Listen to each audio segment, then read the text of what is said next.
Praise the Lord. Welcome to our channel. ప్రియులారా, మన ఛానల్లోని వీడియోలను పూర్తిగా చూస్తూ ఉండండి. పునరుత్థాన సందేశం 1 కొరింథీ 15:21 మనుషుని ద్వారా మరణము వచ్చెను గనుక మనుషుని ద్వారానే మృతుల పునరుత్థానమును కలిగెను.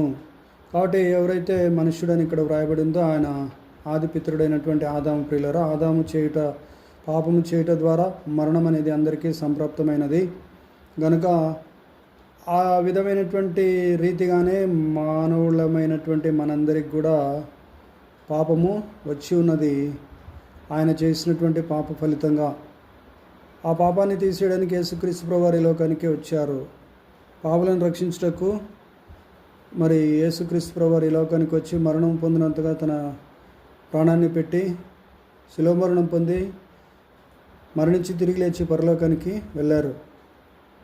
ఆ విధంగా పునరుత్థానం చెందారు. ప్రియులారా, యేసుక్రీస్తు ప్రభువారు ఆ మనుషుని ద్వారానే మృతుల పునరుత్థానమును కలిగాను. కాబట్టి ప్రభువైనటువంటి యేసుక్రీస్తు మరణించి తిరిగి లేచుట అనే పునరుత్థాన బలాన్ని యేసుక్రీస్తు ప్రభువారు కలిగి ఉన్నారు. కాబట్టి మరణించిన వారందరూ కూడా మృతుల పునరుత్థానములో ఆ దినమున లేపబడతారు. అంటే ప్రభువైనటువంటి యేసుక్రీస్తు వారు వధువు సంఘాన్ని తీసుకుని వెళ్ళినప్పుడు మరణించిన వారందరూ కూడా లేపబడతారు. దీన్నే మృతుల పునరుత్థానం అని పిలుస్తారు. పిల్లరా, రోమీలకు రాసిన పత్రిక 6:9 మనం క్రీస్తుతో కూడా చనిపోయిన ఎడల మృతుల్లో నుండి లేచిన క్రీస్తు ఇకను చనిపోడనియు మరణమునకు ఇకను ఆయన మీద ప్రభుత్వం లేదనియు ఎరిగి ఆయనతో కూడా జీవించుదమని నమ్ముచున్నాము. కాబట్టి క్రీస్తునందున ప్రియులరా, మనం అందరం కూడా ప్రభువైనటువంటి యేసునామమునందు విశ్వాసం ఉంచి క్రీస్తులో నడుచుకుంటూ క్రీస్తులో నిలబడి ఉన్నట్లయితే, క్రీస్తు మార్గంలో ఉన్నట్లయితే, ఆయన ఆజ్ఞా మార్గంలో నడుచుకుంటూ ఉన్నట్లయితే, క్రీస్తుతో కూడా ఒకవేళ ఉండి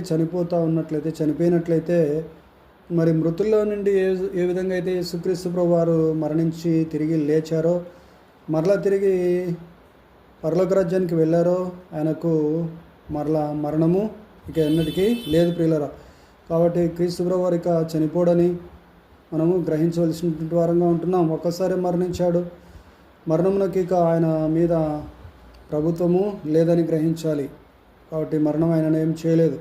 కాబట్టి మరణములను విరిచినటువంటి దేవాది దేవుడు యేసుక్రీస్తు ప్రభువారు ఆయన నామమునందు విశ్వాసం ఉంచవలసినటువంటి వారుగా ఉన్నారు. కాబట్టి ఆ విధంగా మరణం ఆయన మీద ప్రభుత్వం లేదని తెలుసుకొని ఆయనతో కూడా జీవించదామని మనము నమ్మవలసినటువంటి వారంగా ఉంటున్నాం. ఆయనతో కూడా జీవిస్తాం, సదాకాలం యుగాయుగంలో ఆయనతో కూడా ఉంటామనే గొప్ప నిరీక్షణ భాగ్యాన్ని దేవుని పిల్లలమైనటువంటి మనకు ఆయన అనుగ్రహించున్నారు. పిల్లలు, కాబట్టి మరి పునరుత్థాన బలాన్ని ఎరిగినటువంటి వారమై మరి మనమందరం కూడా క్రీస్తు కూడా లేపబడే వారంగా ఉందుగాక, దేవుని చిత్తాన్ని చేయదుగాక, దేవుని రాజ్యాన్ని కట్టుదుగాక. Amen. Hallelujah. God bless you all abundantly. Thank you for watching.